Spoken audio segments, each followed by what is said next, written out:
Mema akwaba esan edeba rescue the perishing dwumadie so. Onyankopon ayadom enenso no wabie yen ene wama yakonya se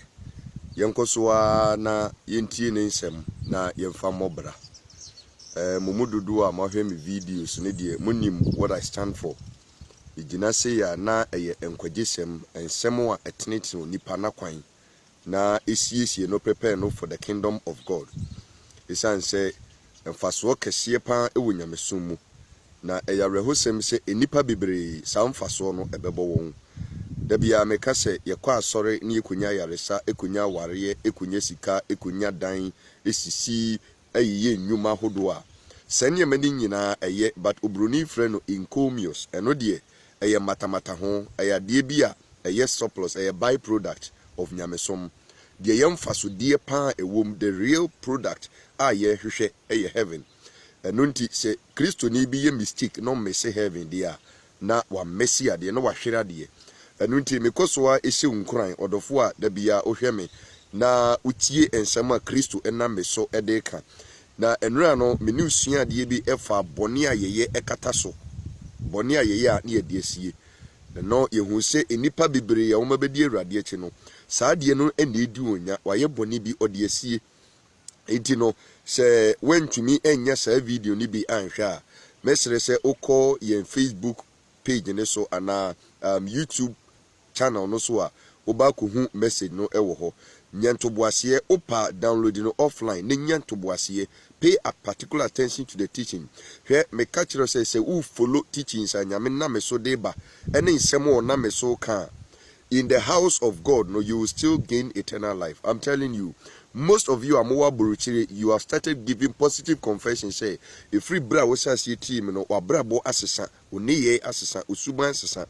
mekai woman be frame was so for enye se odi ensempei eba internet so ma meti ya anka makwa sorry be se 40 years asumi wuyi anka menim kwa eti no ensem no esese nipa bibira babo na menim se wonso wo ma ho kwan a Kristo nti wonso wa bra bo ebesesa ena meni oba bedi enkomo foforo meni obedi enkomo foforo na yetutu ye ho fo sima be se aduasanum ko aduananum by 35-45 minutes time no na yakasa awie eno nti no maye mompaye ebra ebedi nkomo isan se okandifo no ese ma no kwan na udi yanim kan se domberima na afi ode yenkodu bosi asase so meni obompaye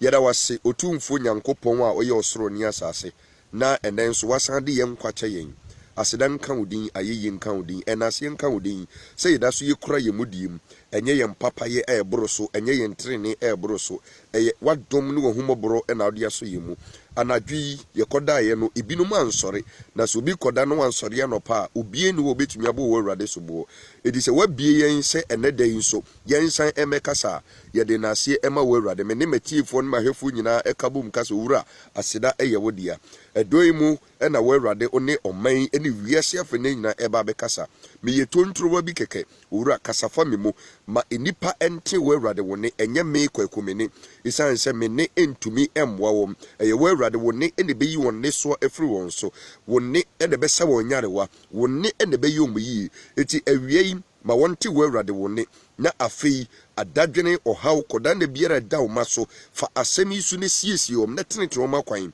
na se wopie woni onyamu a ye nyina kasa ya gyen kwapa ya twen wache bra be fa yen ekoda ohomie mu efiri ewiase amane hu ni obrebrese mu meda wase se wo be ye kese na wie na yede enase ema wo awrade na bonsam edi nkoguo with Jesus Christ demunti amen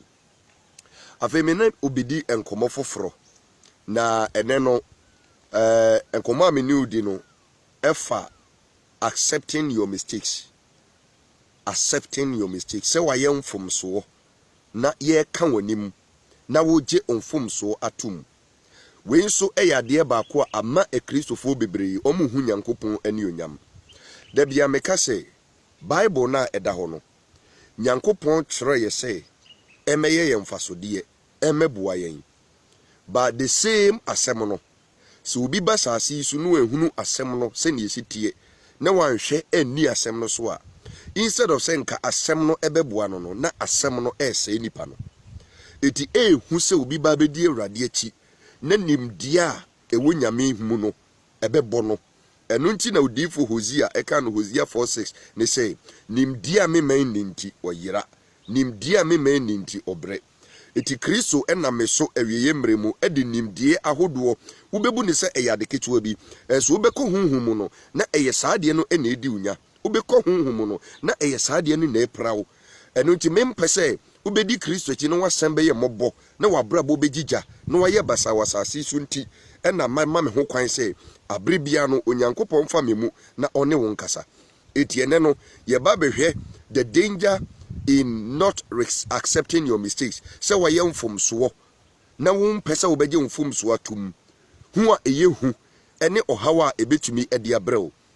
esan se emema bebre ewu prekuwuo esan se ye kan nanim emre bi wantie eyade a oje ne mfomso tumi a enne kanya ne se obi da afiase no ade bi a oye ya enye obi hu ka kere no ne bufuyi ode abufu ode mansotwe wamfa na asem atenkomo na se etiye mu bebre we are where we are simply because ye enfomso na obi correct ya we feel say we know it all. Let me remind you, say, Onyankopon n'achidie no, you cannot know anything and everything at the same time. And yet, what you know, somebody doesn't know. And when you believe in yourself that what you are doing is right, be very careful. Because Toronto say the end is so general hono, onhwe and a one hiase. It is uncommon and a mene obabidi, na mafa Onyankopon asemu akyerɛkyerɛw, na mamohu sɛnea ɛsɛ sɛ wo ankasa no wo check your life. Eti mo amwo aban mu mo amoye ankorankora mo da nnwuma no mo amoye awarefo emma ene ma school student leadership any obi biara will have access to video no. I will entreat you to share the video with your colleagues, share it with your friends, share it with your family. Let us all of us come on board na yensua asɛm a ɛdi onipa ɛkɔ enkwagem na asase so no ɛbɛma wasan di de ɛwɔ Kristo mu ɛno nti menkyɛ ho no yɛ kenkan asɛm bi ɛwɔ Yohane nketenkete no meto mebu ase ɛyi no 111111 Yohane nketenkete 1 John chapter number 1 verse number 1 Nyankopɔn nam osomafo no so ɛtwerɛ asɛm bi ɛwɔ hɔ mama yentie ne yie paa ɛsɛ ade Nyankopɔn pɛ baako ɛna meba bɛkyerɛ nyame na pɛdeɛ ne bi ɛna mebɛkyerɛ no afei yɛhwɛ adeɛ John chapter number 1 1 John 1 verse number 9 ɔse sɛ yɛka yɛn bɔne ɛkyerɛ a ɔyɛ nokwafo ɛne ɔtirinini sɛ ɔde yɛn bɔne ɛbɛkyɛ yɛn na wate yɛn ho afiri deɛ ɛntie nyinaa ho na sɛ yɛka yɛn bɔne ɛkyerɛ ɔno Nyankopɔn a ɔyɛ nokwafo ɛne ɔtirinini ti asɛm ni o ɔse sɛ yɛka yɛn bɔne ɛkyerɛ no a ɔyɛ nokwafo ɛne ɔtirinini sɛ adeɛ bi a wayɛ ankɛsɛ sɛ ekum ensemoni bi a wadi ankɛsɛ sɛ yiyi wadi firi adwumanim ade bɔne bi a wayɛ na ankɛsɛ sɛ wo anka ɛna amene o kasenka wo nka te asefo ho no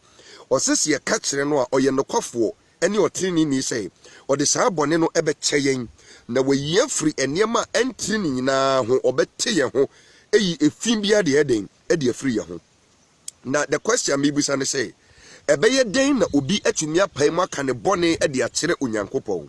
ana ɛbɛyɛ den na obi atumi akɔ ne nua nkyɛn akɔka kyerɛ sɛ me nua ma yɛ bɔne eti fa me bɔne kyɛ me agye sɛ number 1 wagye mfomso ayɛ den atum deɛ wɔntumi nye ne mfomso ntum no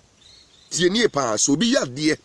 na nipa no woka kyerɛ sɛ adeɛ a woyɛ yɛ ɛnyɛ ɛyɛ very wrong, it is unhealthy, it is unproductive na nipa no anyɛ ntum a it is impossible for the person to apologize. It is ansana obi bema apology for something that has been done wrong no. Net is a nipa no wa recognize it wa dear to me say adia wo ye no enye. It no se obi jinin fom so atumu a saa de na nipa na ye no ema Nyankopɔn dɔ no pese o tie ne pa de ntie Nyankopɔn mumu bebre ma be Nyankopɔn tamfo eno no mumu bebre ma ba be nyame tamfo mochitin sorry them but mo ya tamfo ewo nyame anim if say we ya de na nye na ye ka kyerɛwa na obu afu we ya de a enye ne yetufo a osofo ka na wadwa live minim abrantie bia owo Kumase Asante Atema Gogo a ne sofo e ka na sem a obo ne sofo na sum What to make ne say because of feel say ade na waye no oye very right ni nyina ne say ne yire e kan sem bi kire no e na ade na ne yire ne ka kire no wantie na problem bai e no bo ne so for man ye say ni say e na me ka kire me ku no wantie so for ndi na no kotu ma abranche ne kire ne say bo so for na sum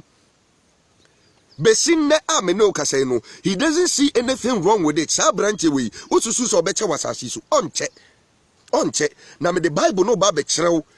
eti no se uya de na nya eze hunu se eye nipa na beka if se de watwasan onim se na che den atia eti mess of Bernard. There are many occasions people have called me offline, okay, after maybe broadcast. Some pastors call me obi to me from Mrs. Sofo wo ye nyame adwuma no nyame nhira wo pon ho modern ba asem wi a wo kan no me nko amadwe mu de mesusu se oha wo ho wo kan ne se ya ankabeboa na madani panase because me that time wa megina afidie neti a megina kamare eti a me ni nyankopon de wo kasa no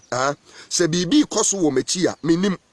se me kan sem bia ebi kura out of sentiment and the passion for the job no metumi aka sem bia entwa yi eti ne wo a wo tie no wo na wo the opportunity to correct me so atin komona say eti onipa bia no se oba sase so na ye nka wasem a wo problem enti wo ye okunu na oye bone ana we ade enye na wo yiri ntumi nka me say bra ayo say God has given the authority of the home to the Bema. It has been invested in you men. It is sometimes we think say ye ade enye no ba na ka we shouldn't accept that as our mistake. Ama aware for member bebre o mabrabo no mu hu omo ano ye wo member bebre ho a okwa bonche ano akwa problem dia ba or the problem ne ba nsa na wakai asema na yire ye den e ka kire no se yade ye tie futuo se yade ye hu se ye bone a ye bagie atum me say people will love us, God will love us, okay. Eti onyankopon se ye kan ye bone kire a oye nokwafo ne otini ni se ode ye bone be de ebeche yen woni wunua ntempo no se wa hunu se ade a wo ye no wa ye bone na wunua ne ka kire na still we insist say ade a wo ye no ne wo ye ya na wo ye ya emfa sumdwe emma woni wunua ne ntem mo ntem be basa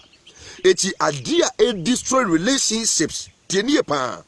ade a destroy relationships healthy relationship enkitawdie papa ade ba kwa esai no ewo asasi so kristofo mu ewiasefo mu aban mu adwuma mu school mu baabia mu ne sei nipa ya ade na ade ne nye na wo correct no wo hu se ade ne nye he will never accept his mistake. Why? Because or your boss. Why? Because or your president. Why? Because or your suffer. Now when the catcher say president any mistake, when the catcher say we kuna unye mistake, when the catcher say we are suffer won't to mean mistake, when the catcher say oh yes spiritual person won't to mean mistake. I'm reminding you ebro nyankopon bo nipa Genesis chapter number 6 Bible see onyankopon nu hu se oye de obo nipa nyankopon potumi ya de mani nu ho o regret say ade a oye ni po no wanye ni ye atin komona say etin who are you as a mortal person? Who are you? Who are you? Because you are a boss. Don't allow that boss to lead you to destruction. It says we nipa wakoye hunam ni moja die. We are fallible. No matter who you are a fallible human being. You are not an immortal person. You are not perfect. You are trying to be righteous. Eti enye den a Bible ne say otrini ni be hwe asem prenso ahwiase ne gina ho maden. Ahwiase ntre say obeye ade a enye. Eti say oye ade a enya esese ye ka kire na ye ka kire na so wunyi ntumu a masha obewu ntem. Eti those who are dying prematurely